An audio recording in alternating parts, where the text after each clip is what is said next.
Buenas, mi nombre es Columba Sauri Peralta Ambriz y soy del Colegio de Bachilleres 2. Soy del turno matutino del grupo 203. Mi profesor es Román Zúñiga García y este es el bloque 2, proceso de construcción del conocimiento de ciencias sociales. Tipos de conocimientos. Desde el momento en el que el humano tomó conciencia de sí, nació el conocimiento, separándose de los animales que actúan por instinto, entendido como las reacciones inconscientes para reservar a un individuo a su especie. RAF 2021.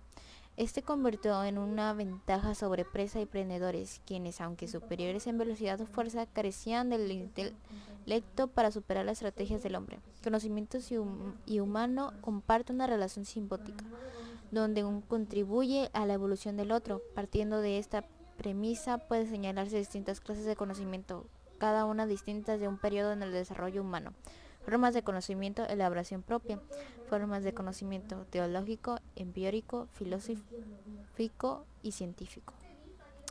El caso más representativo para el mundo occidental son las religiones abrámicas, judaísmo, cristianismo e islam, llamadas así para reconocer al patriarca Abraham como su fundador. Inicialmente un conjunto de mitos de Oriente Próximo. De estas religiones se impusieron romano o el imperio persa.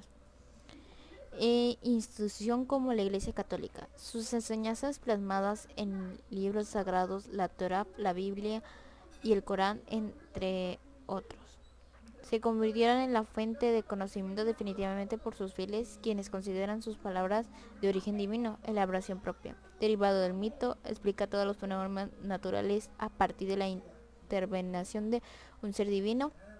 No es comprobable, sino que depende de la fe de los creyentes. Su principal fuente de información son las obras sagradas inspiradas por un ser divino. Establece reglas y principios buenos frente a infracciones o pecados que separan al creyente del no creyente. En su forma más extrema del conocimiento empírico niega las generalidades, pues cada persona desarrolla su propia forma de conocimiento a partir de los que sus sentimientos le dicen, aunque la realidad es una sola.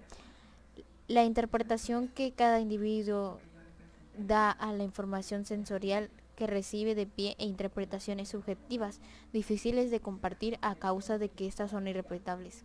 Elaboración propia. Características del conocimiento empírico. Derivada a la experiencia que un individuo tiene con un fenómeno u objetivo a partir de sus 5 sentidos. Subjetivo, a causa de la percepción sensorial, difiere en cada persona particular, pues es único e irrepetible para cada persona. Práctico, porque permite enfrentarse a situaciones cotidianas y resolver los problemas que se presenten. Características del conocimiento filosófico. Deriva de los sentidos y la razón. Analita y sistemático para entender la realidad. Se desvincula de los subjetivos y la emoción para obtener respuestas universales. Se considera la base de las ciencias, aunque la filosofía no se considera estrictamente una ciencia. Características del conocimiento científico. Derivado de la observación, experimentación y análisis de un fenómeno. Busca conocimiento universal y preciso. Es de su naturaleza objetiva, pues se basa en datos concretos ante que él en interpretaciones. Es la base de las ciencias modernas. Acontecimientos históricos e ideológicas. Cualquier evento puede desencadenar un cambio en los seres vivos, desde las alteraciones climáticas hasta nuevas enfermedades, aunque podemos decir lo mismo de las sociedades. A continuación nos concentraremos en dos elementos clave que pueden actuar como agente de cambio o extensión: acontecimientos históricos e ideologías. Los acontecimientos históricos ocurren todo el tiempo, se llevan un registro o no, la transición de un gobierno o no, movimiento estudiantil, de declaraciones de guerra, promociones de independencia. Todo esto son acontecimientos históricos que generan cambios de una masa sociedad. Acontecimientos históricos que transformaron a la sociedad romana. Transición de la monarquía de la república, 510 a.C., con la expulsión del último rey, Tarquinio el Soberbio. Guerras púnicas, 264-246 a.C., entre la República Romana y el Imperio de Cartago, que convirtieron a Roma en la potencia del Mediterráneo. Acontecimientos históricos que transformaron a la sociedad romana. Conquista sobre Grecia 147 a.C., que transmitió su cultura y filosofía sobre la sociedad romana. Asesinato de Julio César 434 y ascenso al poder de Octavio Augusto 27, que transformaron a la república en un imperio. Adoptación del cristianismo 380 a.C. como religión oficial por el emperador, consistieron el grande división del Imperio Romano 286 después de Cristo en dos partes. Es una de sede en Roma y otra su capital en Constantinopla. Disolución del Imperio Occidental 476 después de Cristo tras la invasión del bárbaro Odoacro y sus seguidores. Junto a los sentimientos históricos se encuentran las ideologías, un conjunto de ideas que distinguen a un grupo. Las ideologías abarcan en sí cualquier aspecto de la vida, desde la política hasta la religión, pasando por temas culturales y económicos. Villorio, 1985. Entre las características de una ideología figuran Bach-Dick 205. Se apoyan en creencias, valores e intereses de las personas. Actúan como un elemento de cohesión entre uno o más grupos sociales. Proponen o inspiran a una mejora de las condiciones a su alrededor, sociales, políticas, culturales, etc. Enfrente a la realidad, la perciben como imperfecta. Son parte de la identidad de las personas que la sostienen.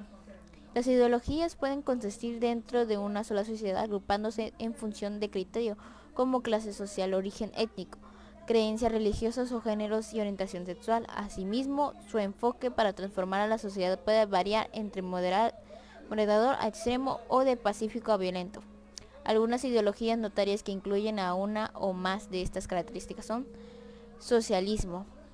Proclama la igualdad de todos los individuos frente a las clases sociales, la riqueza y la propiedad compartida por todos. Capitalismo. Sostiene que la riqueza y la prosperidad vienen en el esfuerzo del individuo, que compiten con otros.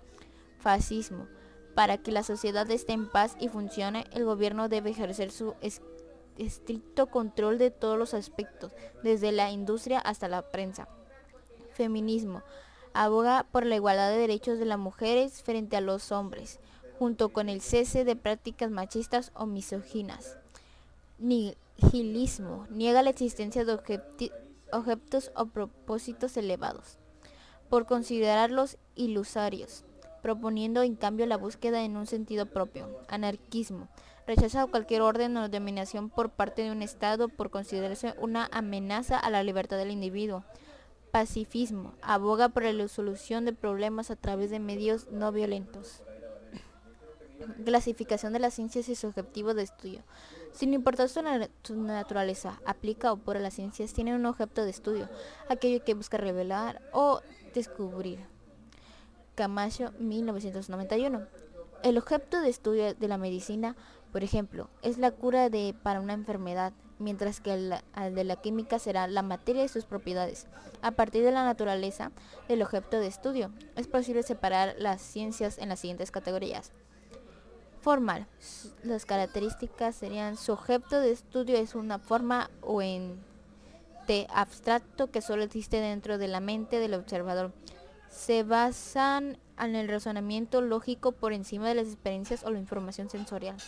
Expresan su conocimiento a través de las definiciones, proporciones y axiomas. Y los ejemplos son matemáticas, lógica e informativa. En la fáctica, las características serían: el objeto de estudio existe dentro del mundo real. Apelan a la experiencia y la información sensorial para acercarse a su objeto de estudio. Formulan teorías y leyes que se validan o descartan al compararse con la realidad. Los ejemplos serían física, química, biología, historiografía y psicología. Debido a la naturaleza de su objeto de estudio como parte de la realidad, las ciencias facticias poseen mayor diversidad que las formales. Así pues, las ciencias naturales centran su atención en los fenómenos de la naturaleza, mientras que las ciencias sociales se enfocan en todos los aspectos del ser humano. A partir de este criterio, las ciencias sociales y naturales tienen reafirmaciones. Reafirmaciones de las ciencias naturales y sociales y su objeto de estudio. Ciencias naturales: astronomía, los cuerpos celestes; biología, los seres vivos; geología, los la estructura de los en el planeta Tierra. Física, la interacción entre los elementos principales del universo, como materia y energía. Química, propiedades de la materia. Ciencias sociales. Antropología, características culturales del ser humano. Demografía, población humana. Economía, venta y consumo de bienes y servicios. Historiografía, registros de eventos relevantes del pasado. Lingüística, características y evolución de las lenguas humanas. Concepciones e ideologías. Dentro de la historia humana difícilmente existe algún evento que no fuera motivado por una ideología, pues son estas las que llevan a los individuos a la acción para llevar el mundo hacia la dirección correcta. Por desgracia, eso también ha traído periodos de crisis, marcando por guerras y otras catástrofes, aunque los eventos impulsados por concepción de ideología son numerosos. A continuación nos centramos en aquello que ocurrieron en su pasado reciente y cuyos efectos siguen afectando a las sociedades contemporáneas. Dichos eventos son revolución científica, ilustración y evolución unilineal. Revolución científica. Como su nombre lo indica, la revolución científica es un movimiento intelectual del periodo moderno que señala el nacimiento de la ciencia, tal como conocemos hoy en día. Harari 2019. Generalmente se le describe como un evento único, aunque en realidad se construyó a partir de pequeñas revoluciones, fruto del trabajo descoordinado y complementario de científicos, filósofos e intelectuales a través del tiempo. Q 2011. Nicolás Copérnico, clérigo polaco, uno de los primeros intelectuales de la revolución científica, afirmó que la Tierra giraba alrededor del Sol y no al revés, remontando la teoría de astronomía griego-ptolomeico siglo XI. Propuso que la Tierra giraba sobre sí misma, además alrededor del Sol. Recopiló su trabajo en la obra sobre las evoluciones de los astros celestes. Andrés Vesalius, padre de la astronomía moderna, cuestionó abiertamente las enseñanzas de Galileo, fundador de la rama medicina de la astronomía, abogado de la observación del cuerpo humano a través de la decisión mal vista por la Iglesia. Recopiló su trabajo sobre la estructura del cuerpo humano. Galileo Galilei, astrónomo, matemático y filósofo italiano, dio continuidad al trabajo de Copérnico, estudiado los cuerpos celestes mediante el telescopio e instrumentos de su invención. Cuestionó el evento realístico para obtener conocimiento, sentando las bases del método científico moderno. Debió retratarse públicamente de sus teorías para evitar conflictos con la Iglesia. Johannes Kepler, astrónomo y matemático alemán, reforzó el trabajo de Copérnico en paralelo con Galileo. Describió el movimiento de los planetas alrededor del Sol bajo la forma de las tres leyes. Recopiló su trabajo en la obra del misterio cósmico. René Descartes, matemático, filósofo y físico francés, fundó la rama matemática de la geometría, desarrolló el sistema de coordenadas cartesiano y sentó las bases para el racionalismo. Sus principales obras son Principios de filosofía y El discurso del método. Estableció el método de la duda metódica como herramientas para alcanzar conocimiento racional. Isaac Newton, físico y matemático inglés, enunció la ley de la gravitación universal y los principios de la óptica, entre otros descubrimientos. Su principal obra es Principios matemáticos de la fisiología natural. Ilustración. A partir del siglo XVIII, la revolución científica dio el paso a la ilustración, aunque el saber y la ciencia fueron importantes para este movimiento. Su principal eje estuvo en la defensa de la libertad y la igualdad de todos los hombres, que al final de este periodo se convirtieron en el núcleo principal de los derechos humanos. Evolucionismo lineal. La evolución fue propuesta durante el siglo IX por Charles Darwin, Alfred Russel Wallace, Evans y Selina 2005. A diferencia del creacionismo que señala al mundo y los seres vivos como la creación inalterada de una deidad o ser superior. La evolución consiste en el cambio gradual de una forma de vida, animal o vegetal, para adaptarse a su entorno. Un ejemplo clásico de este proceso es el de los pinzones de la isla Galápagos, que evolucionan a partir de una sola especie para aprovechar las distintas fuentes de alimentos de la isla. Esa es la bibliografía de Girali en 2022, Introducción a las Ciencias Sociales. Gracias por ver, esto es todo por hoy.